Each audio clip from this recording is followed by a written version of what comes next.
말씀은 요한복음 12장 1절부터 13절입니다.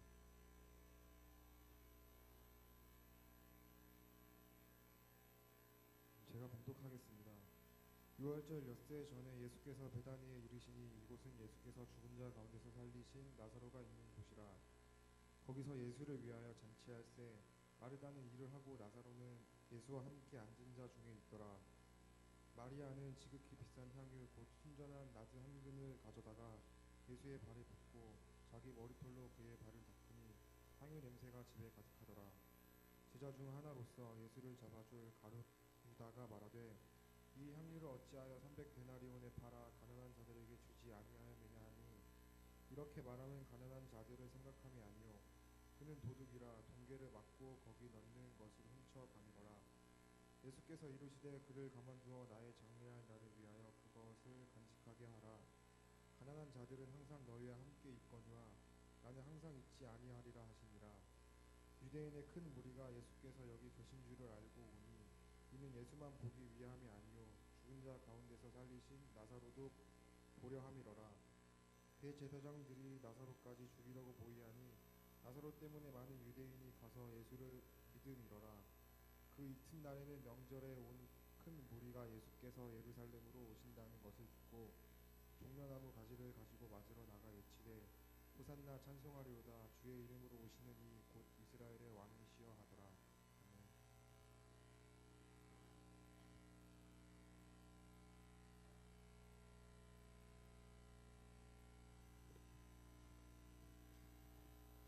이 시간 우리 잠깐 기도하도록 하겠습니다. 할렐루야. 사랑이 많으신 하나님, 이렇게 또 이 오후 시간에 함께 모여서 예배로 나아갑니다. 우리의 마음이 하나님만 바라고 하나님만 갈망하고 하나님만 소망하는 시간이 될 수 있도록 함께하여 주시옵소서. 또 하나님, 우리 마음 가운데 하나님에 대한 소망을 품고 이 자리에 함께 나와서 물질로 드렸습니다. 하나님, 이렇게 드려진 청년들의 물질이, 청년들의 마음이 하나님께서 원하시는 곳, 하나님께서 바라시는 곳에서 씨앗이 되어서 하나님의 나라의 확장을 위해서 쓰여질 수 있도록 하나님께서 함께하여 주시옵소서. 감사드리며 예수님 이름으로 기도합니다. 여러분들 혹시 부모님 그 옷을 뒤져서 이렇게 돈을 훔쳐본 적이 있으신가요? 아마도 이렇게 있으실 분들이 많을 것 같습니다.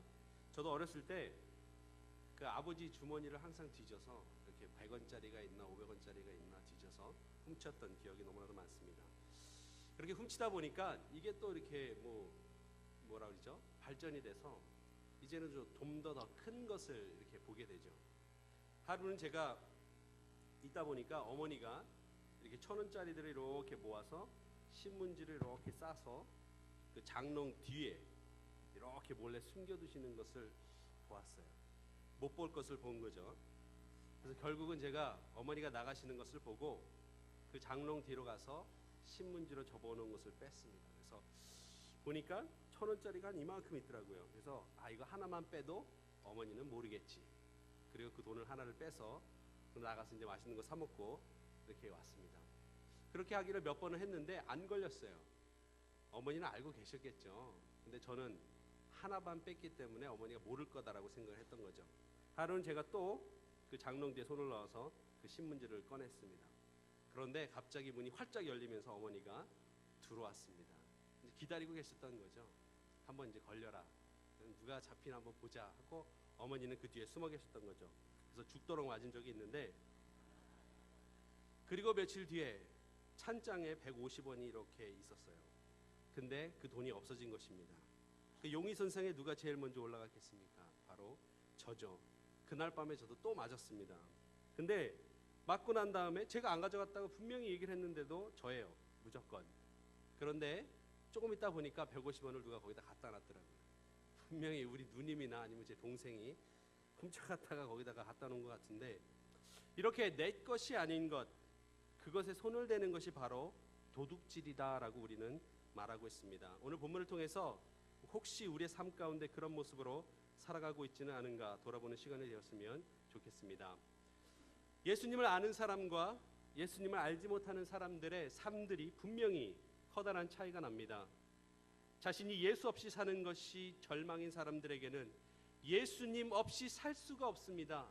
예수님이 내 삶 가운데 전부인 것으로 알아가고 살아가는 사람들에게는 예수님이 보이지 않으면 아무것도 할 수 없는 것입니다.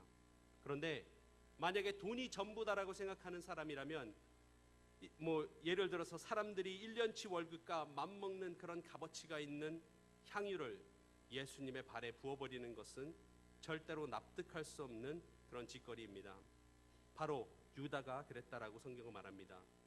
그것이 얼마의 가치가 있는지 다른 사람은 아무도 관심도 없고 궁금해하지 않았음에도 불구하고 유다는 곧장 그것이 바로 300데나리온의 가치가 있는 것임을 단박에 알아버렸다고 말하고 있죠.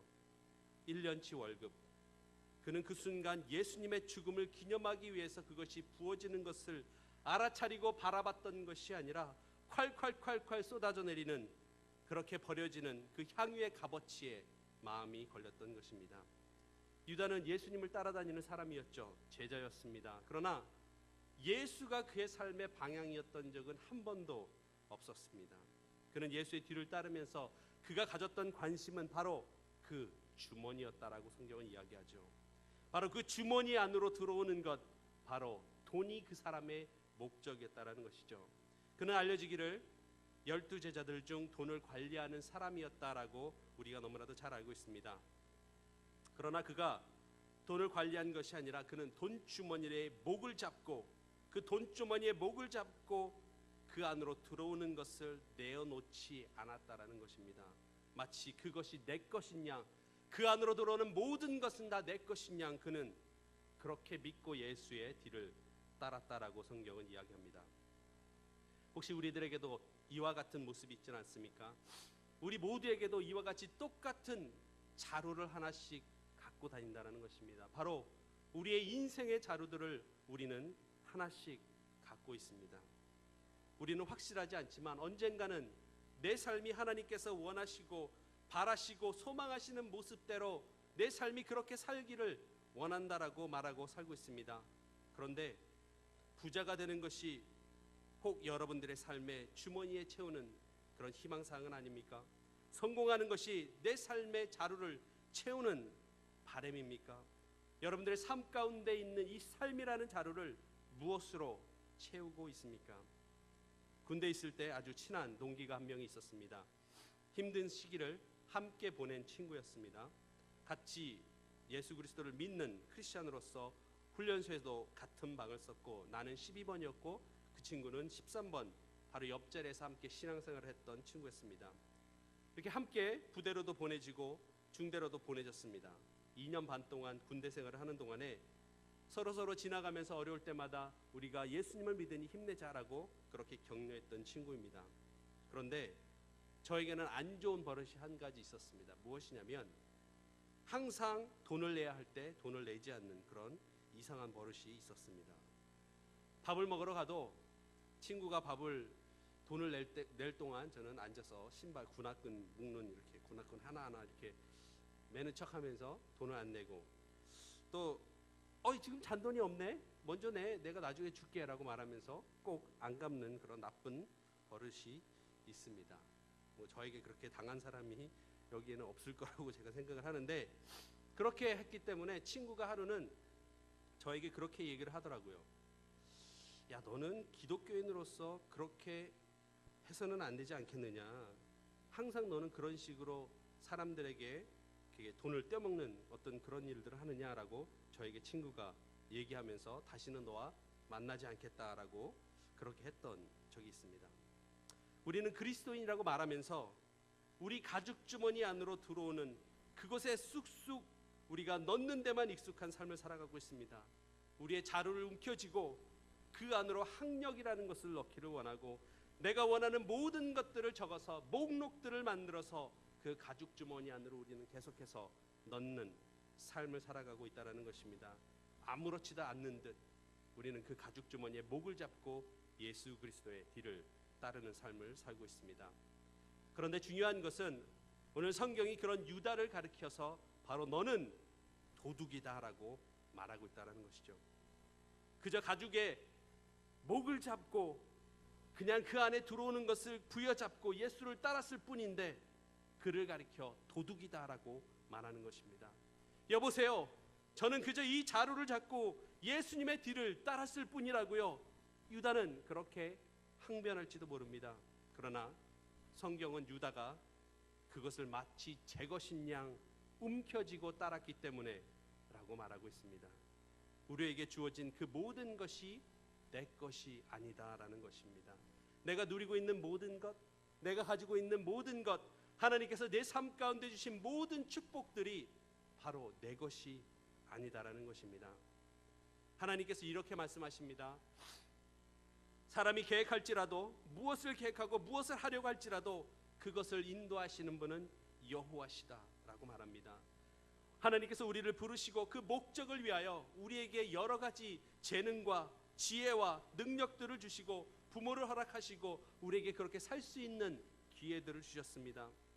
그런데도 불구하고 우리는 그 자루에 목을 움켜쥐고 이것은 내 것입니다, 이것은 내 꿈이라고요, 나는 이 꿈을 이루기 위해서 살아가고 있습니다라고 외치며 혹 살고 있지는 않습니까?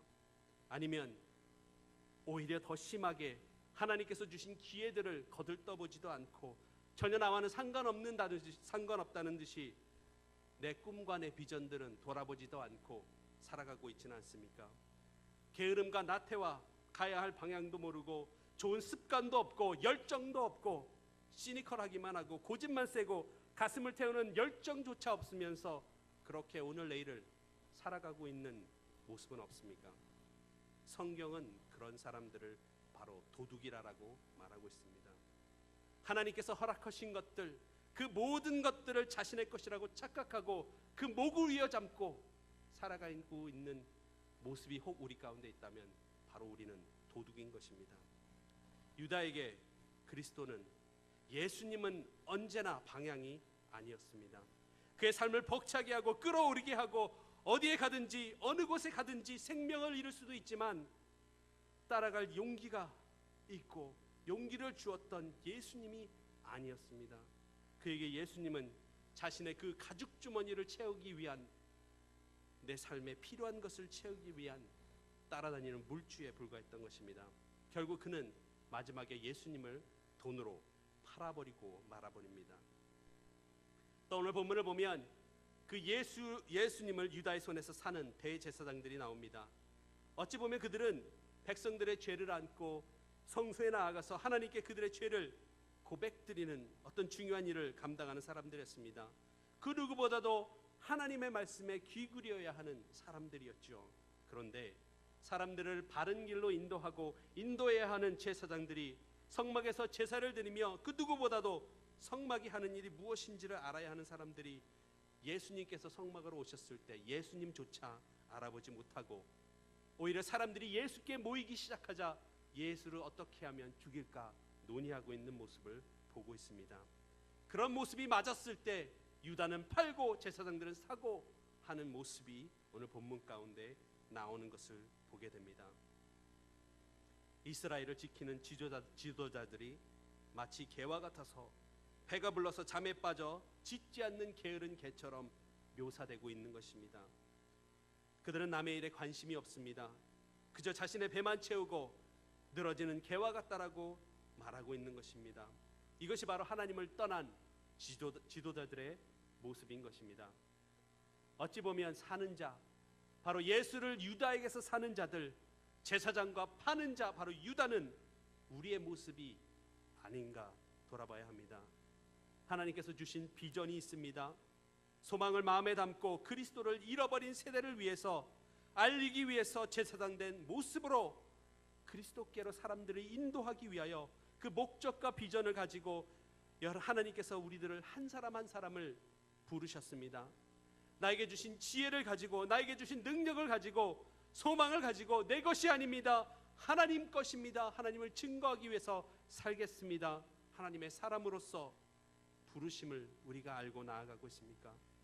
내 것이 아님을 알기에, 그것을 얻기 위해서가 아니라, 그 자리에 올라가기 위한 목적이 아니라, 목숨을 거는 것이 아니라 과감히 쥐고 있는 그 가죽 주머니에 목을 부러뜨리고 예수님을 위해서 콸콸콸 쏟아부어야 하는 것이 바로 우리의 삶인 것입니다.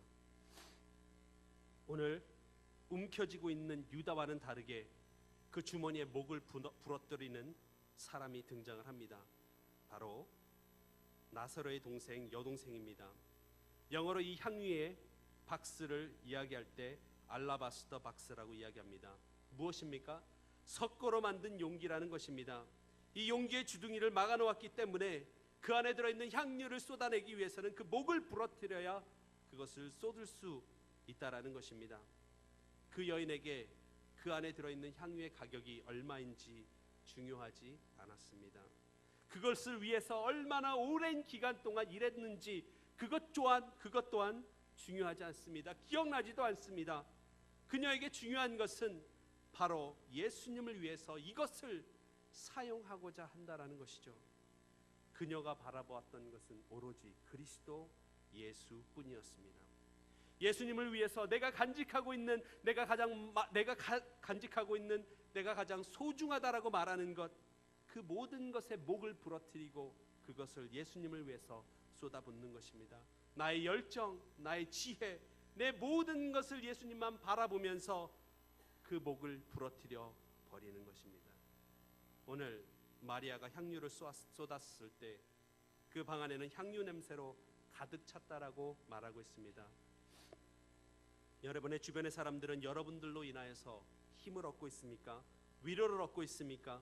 내 주변에 힘이 들어하는 사람들에게 그리스도를 증거하고 입술로만이 아니라 책 속에서 만나는 그리스도가 아니라 우리에게 비전을 주시고 우리에게 살 용기와 힘을 주시고 우리를 이끄시는 그리스도를, 그 비전을 향기로 나타내는 우리가 삶을 살아가고 있습니까?